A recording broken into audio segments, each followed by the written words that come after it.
दोस्तों, ये कोई धार्मिक चैनल नहीं है बल्कि सच्ची घटनाओं का चैनल है। और जब मैंने बुराड़ी की सच्ची घटना पर रिसर्च की तो मेरे सामने कुछ बड़ी ही अजीब बातें सामने आई। और इस वीडियो में इस सच्ची घटना के साथ साथ मैं थोड़ी सी बात करूंगा हिंदू धर्म के साथ आज सबसे बड़ी समस्या है क्या, और भी बहुत कुछ इस वीडियो से आपको जानने को मिलेगा। आज से लगभग 4 साल पहले यानी 2018 में देश में कुछ ऐसा घटित होता है जिससे पूरा देश ही हिल सा जाता है। अब ये घटना अपने आप में बड़ी अजीब थी और लोगों ने तो यहाँ तक कहना शुरू कर दिया था कि ये किसी के प्रकोप के कारण हुआ होगा, और कई लोग इसको जादू टोने आदि से जोड़कर देखने लगे। जितने मुंह उतनी बातें, पर उस समय सच क्या था कोई भी नहीं जानता था। और जिस घर में ये वारदात हुई लोगों ने तो उस घर को ही भूतिया बोलना शुरू कर दिया और लोग इस घर के पास से भी गुजरने से डरते थे। पहली नजर में तो ये बात सुनने में ही हजम नहीं होती थी कि एक ही घर के 11 लोगों ने एक ही रात में इकट्ठे जान दे दी।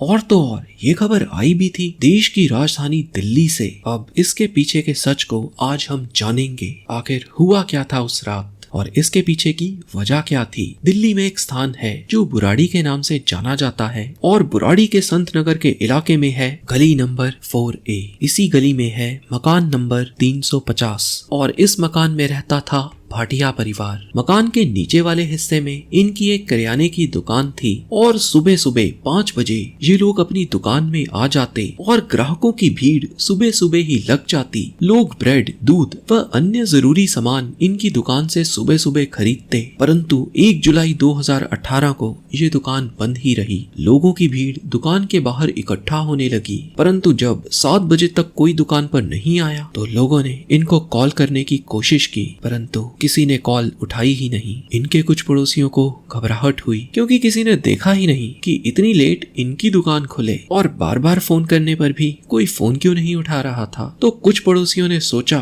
कि इनके घर जाकर देखना चाहिए कि आखिर माजरा क्या है। तो पड़ोसियों ने पहले तो घर पर पहुंचकर गेट को खटखटाया तो पता चला गेट तो अंदर से खुला हुआ है। पड़ोसियों को कुछ भी समझ नहीं आया, सबको कुछ दाल में काला लगा। आखिर ये क्या, कोई दुकान में आया ही नहीं और दरवाजा भी लॉक नहीं है। तो पड़ोसी सीधा घर के अंदर प्रवेश कर गए और घर के अंदर जो उन्होंने देखा वो देखकर पड़ोसियों के होश उड़ गए। कई लोग फांसी लगाकर मरे हुए थे। ये देख सब पड़ोसी डर गए और वहां से चले गए। पड़ोसियों ने बाहर आकर शोर मचा दिया और बाकी के लोगों को भी बता दिया। फिर ये खबर आग की तरह लोगों में फैल गई। लोगों की भीड़ इस घर के आगे लग गई और जिस किसी ने भी घर के अंदर झांक कर देखा वो घबरा कर सीधा बाहर आ गया। किसी को कुछ भी समझ नहीं आ रहा था तो लोगों ने पुलिस को फोन किया और तकरीबन 7:30 बजे के करीब हेड कांस्टेबल राजीव तोमर वहां पहुंचे। क्योंकि इस घर के आसपास काफी लोग इकट्ठा थे तो कांस्टेबल ने पहले तो भीड़ को ही पीछे किया और फिर बड़ी मुश्किल से घर में प्रवेश किया। जब वो घर की पहली मंजिल पर गए तो वो देखकर घबरा गए क्योंकि 10 लोग मृत फांसी पर लटक रहे थे। सभी के हाथ टेलीफोन की तारों से बंधे थे और सभी की आंखें और मुंह भी पट्टी और टेप से बंधी हुई थी। सभी के कानों में रुई भी डली थी। कुछ मिनट वहां रुककर कांस्टेबल नीचे वापस आए और उन्होंने भीड़ को भी मकान से दूर करवाया। अब उन्होंने अपनी ड्यूटी करते हुए इस मकान को सील कर दिया। कांस्टेबल ने ये खबर पुलिस डिपार्टमेंट को दी तो कई पुलिस अधिकारी बुराड़ी के इस मकान में आ गए और जिस किसी ने भी इस घर के अंदर के सीन को देखा वो थोड़ा घबराया ही। पुलिस वालों ने बताया कि उन्होंने ऐसा भयंकर सीन आज तक नहीं देखा था और लोगों से पता चला कि इस घर में कुल 11 लोग रहते थे। अब क्योंकि 10 लोग ही मृत लटके थे, सबसे पहले लगा कि हो सकता है परिवार का ही एक सदस्य जो गायब है उसी ने सबको मार दिया होगा। फिर पुलिस ने घर की तलाशी लेनी शुरू की और दूसरे कमरे में जब पुलिस ने प्रवेश किया वहां पर एक और व्यक्ति मृत पड़ी थी।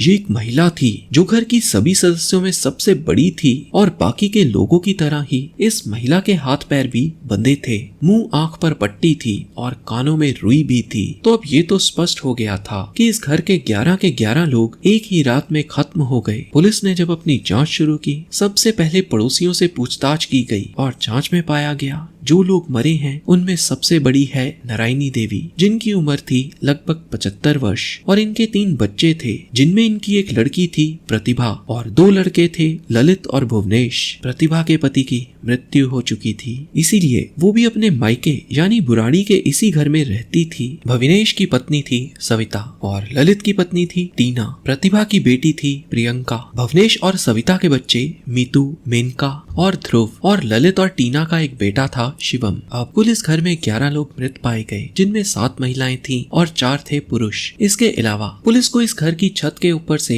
एक कुत्ते के भौंकने की आवाज आई। पुलिस ने जब इस घर की छत पर जाकर देखा तो पाया एक काले रंग का कुत्ता इस घर की छत पर बंधा पड़ा है। पता चला ये कुत्ता भी इनका पालतू है और कुत्ते का नाम है टॉमी। अब इस घर में केवल टॉमी ही जीवित बचा। हैरानी वाली बात ये थी कि इस समय टॉमी को बहुत अधिक बुखार था और अब समस्या ये थी कि टॉमी की देखभाल करने वाला कोई ना रहा, तो टॉमी को हाउस ऑफ स्ट्रे एनिमल नामक एनजीओ को सौंप दिया गया। और फिर ठीक 21 दिनों बाद यानी 22 जुलाई 2018 को टॉमी की भी मृत्यु हो गई। अब फिर लोगों को गड़बड़ होने की कुछ आशंका हुई और लोगों ने बहुत तरह की बातें करनी शुरू कर दी। पुलिस को पड़ोसियों से भी पता चला कि टॉमी घर में घुसने वाले किसी भी अजनबी पर भौंकता था, लेकिन घटना वाली रात उसके भौंकने की आवाज नहीं सुनाई दी। पुलिस वालों को लग रहा था कि इन सभी लोगों ने खुद ही अपनी जान दे दी है, क्योंकि घटनास्थल की जांच से ये भी पता चला कि इस घर में कोई लूटपाट नहीं हुई और न ही इन लोगों के साथ किसी तरह की मारपीट हुई।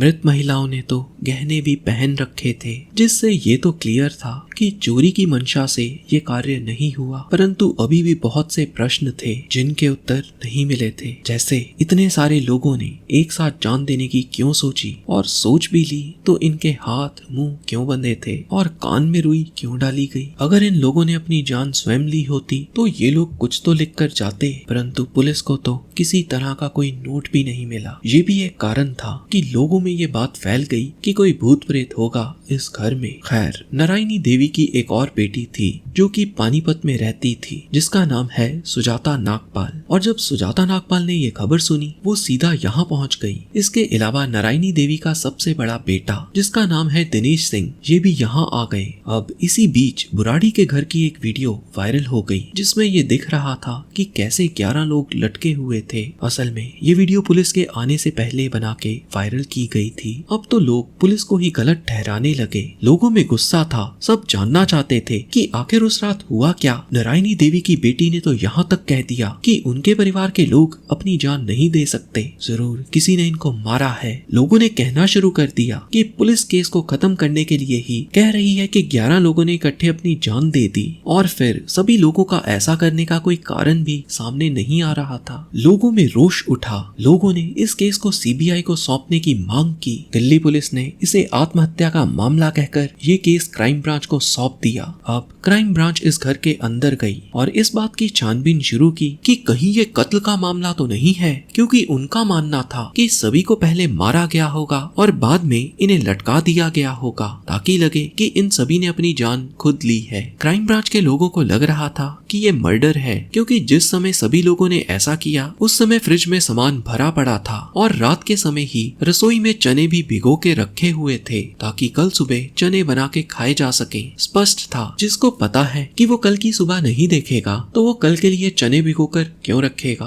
वैसे भी सभी के हाथ मुंह आदि बंधे थे, तो यही लग रहा था कि इन लोगों ने खुद तो अपनी जान नहीं ली हो सकती। अब क्राइम ब्रांच ने पड़ोसियों से पूछताछ शुरू की और पता करने की कोशिश की कि कहीं इन लोगों का किसी से झगड़ा तो नहीं हुआ, और जांच से पता चला कि इस परिवार के सभी सदस्य एक दूसरे के साथ मिलजुल कर रहते थे और इनकी दुश्मनी किसी के साथ भी नहीं थी। सभी की कॉल डिटेल्स निकलवाई गई, परंतु वहां से भी कुछ भी सबूत हाथ नहीं लगे। इसी बीच सभी की पोस्टमार्टम रिपोर्ट आ गई, जिससे ये पुष्टि हो गई कि सभी की मृत्यु फांसी लगने के कारण ही हुई है। अब इन्वेस्टिगेशन टीम सोचने लगी, क्या पता सबको किसी ने लटकाने के लिए मजबूर किया हो। वैसे भी इस घर का दरवाजा अंदर से बंद नहीं था, जिससे लगता था कि शायद कोई बाहर का व्यक्ति इस घर में आया हो। फिर पुलिस के हाथ एक बड़ा ही अच्छा सबूत लगा। पुलिस टीम ने देखा पास में ही एक सीसीटीवी कैमरा लगा है, जिनका मुंह इन्हीं के घर की ओर था। पुलिस ने उस दिन सारी सीसीटीवी फुटेज को देखा, परंतु 30 जून 2018 की रात से सुबह तक परिवार के सदस्यों के सिवा कोई भी इस घर के अंदर नहीं गया था। फिर पुलिस द्वारा सीसीटीवी की पिछले दिनों की फुटेज को देखा गया तो 28 जून 2018 यानी इस घटना से ठीक 2 दिन पहले की फुटेज में नजर आ रहा था कि टीना और शिवम 4 प्लास्टिक के स्टूल घर के अंदर लेकर जा रहे हैं। और फिर दूसरी फुटेज में टीना और नीतू भी दिखाई दिए। इस बार भी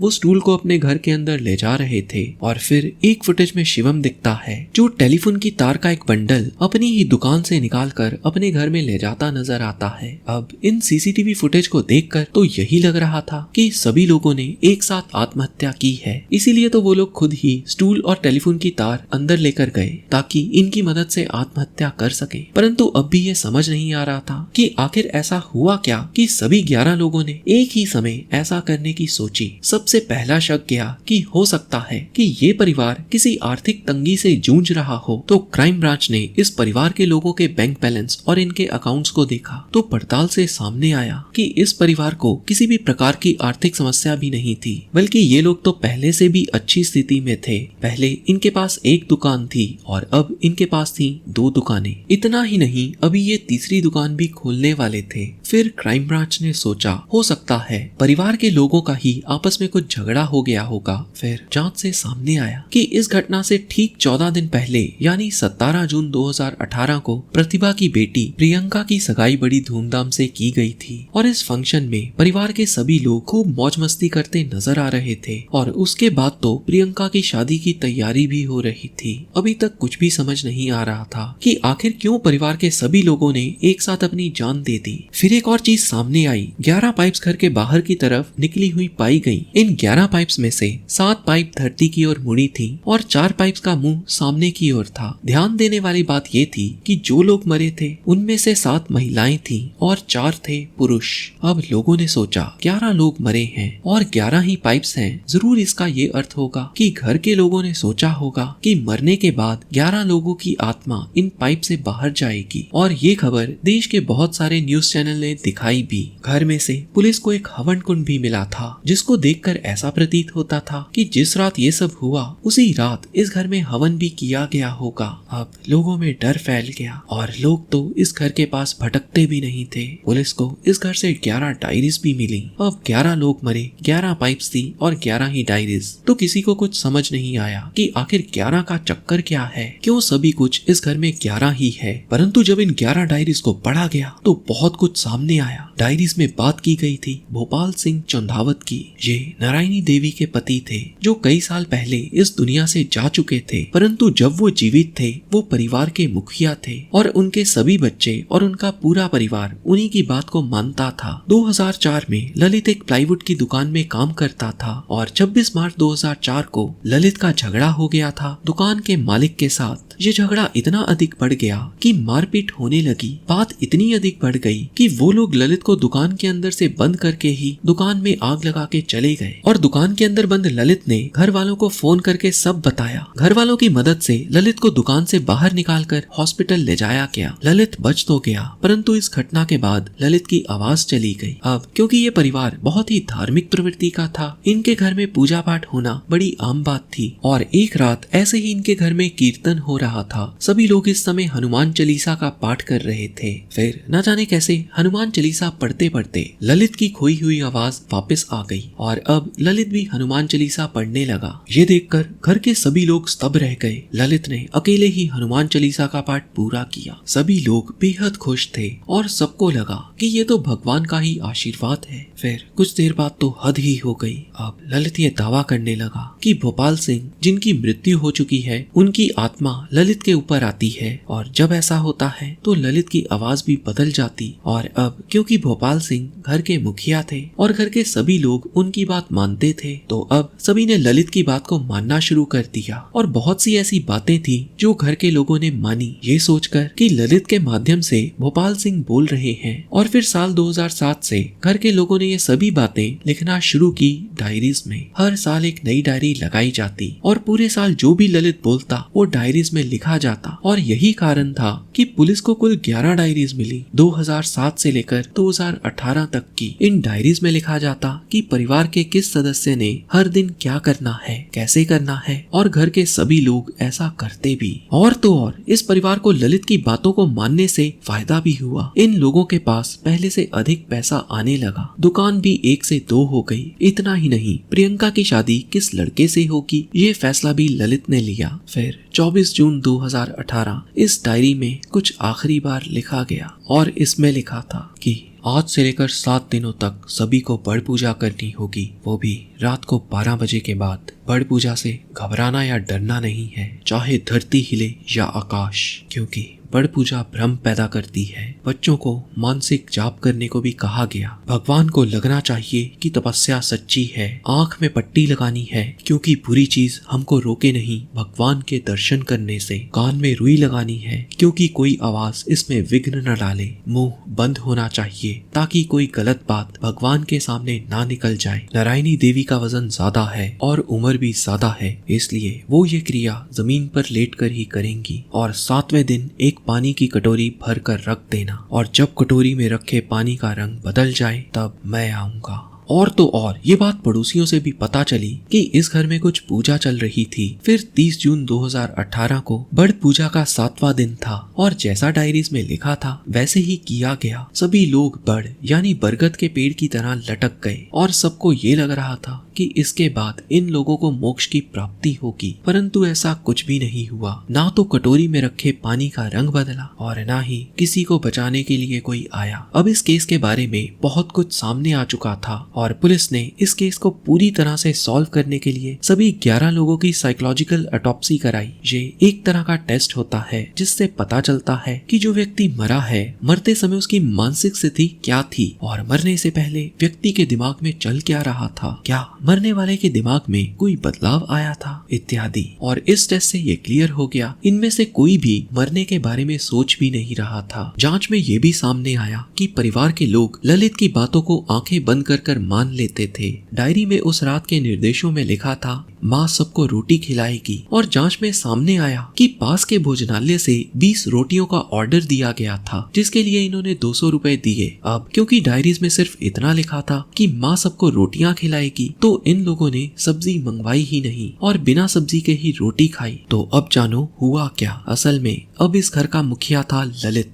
और क्योंकि घर के सभी लोग ललित की हर बात को मानते थे और ललित की दिमाग की हालत ठीक नहीं थी। 26 मार्च 2004 को ललित को जब आग में जलाकर मारने की कोशिश की गई थी तो उसके सिर पर बहुत चोट आई थी। और तो और ललित को डॉक्टर्स ने थेरेपी कराने की भी सलाह दी थी, परंतु ललित के परिवार ने इस बात को पूरी तरह से नजरअंदाज कर दिया था। और इसके बाद 2006 में उसके पिता की मृत्यु हो गई, जिसके कारण उसको फिर से एक शॉक लगा। क्योंकि ललित अपने पिता से बहुत प्रेम करता था तो उनके जाने के बाद ललित के दिमाग ने ये सोचना शुरू कर दिया कि उसके मृत पिता उससे मिलने आते हैं। इसको साइकोलॉजी में कहते हैं पोस्ट ट्रॉमेटिक स्ट्रेस डिसऑर्डर, और साइकोलॉजी में शेयर साइकोटिक डिसऑर्डर की बात भी आती है। इसका मतलब है एक व्यक्ति जिसकी दिमागी हालत पूरी तरह से ठीक नहीं हो, उसका असर परिवार के बाकी लोगों पर भी हो सकता है। और ज्यादातर विशेषज्ञों का यही मानना है इस केस में यही हुआ होगा। मुझे भी ऐसा ही लगता है। बाकी जिंदगी में कुछ इत्तेफाक भी होते हैं, जैसे ठीक बुराड़ी कांड से 5 साल पहले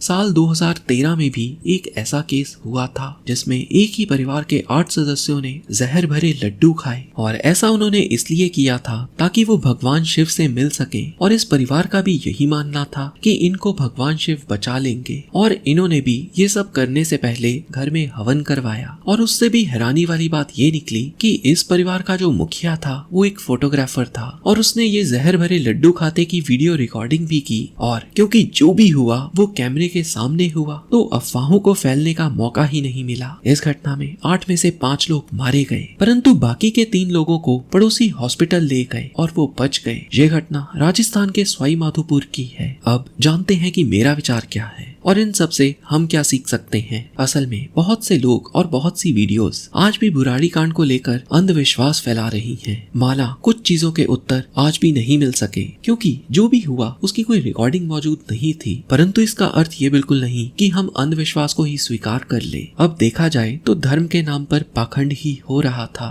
हिंदू धर्म को सनातन माना गया है, अर्थात जो कभी खत्म नहीं होगा। परंतु आज सबसे बड़ी समस्या ये है कि हिंदू लोगों ने अपने खुद के ग्रंथों को ही ठीक से नहीं पढ़ा, और जो लोग इनको पढ़े बिना ही इनको पढ़ लेने का दावा कर लेते हैं उनको लोग गुरु मान लेते हैं, उनके पांव पड़ जाते हैं और फिर शुरू होता है खेल पाखंड का। अब आप खुद ही बताओ किस ग्रंथ में ऐसा लिखा है कि इस तरह से बड़ पूजा करने से मोक्ष की प्राप्ति होती है। श्रीमद् भगवद गीता के 17वें अध्याय के 19वें श्लोक में बताया गया है, वो तप जो ऐसे व्यक्तियों द्वारा किया जाता है जो भ्रमित विचारों वाला है तथा जिसको स्वयं को यातना देने और दूसरों का बुरा करना शामिल होता है, उस तप को तमोगुणी तप कहते हैं। स्पष्ट है जो भी हुआ वो धर्म के विरुद्ध हुआ, और इस घटना के बाद एक डॉक्टर अपने पूरे परिवार के साथ किराएदार के रूप में इस घर में रहने को आए। उन्होंने इस घर के नीचे पैथोलॉजिकल लैब भी खोली। तो ये है सच्ची घटना बुराड़ी की। कमेंट करके बताइए आप अगली घटना कौन सी देखना चाहते हो। Thanks for watching.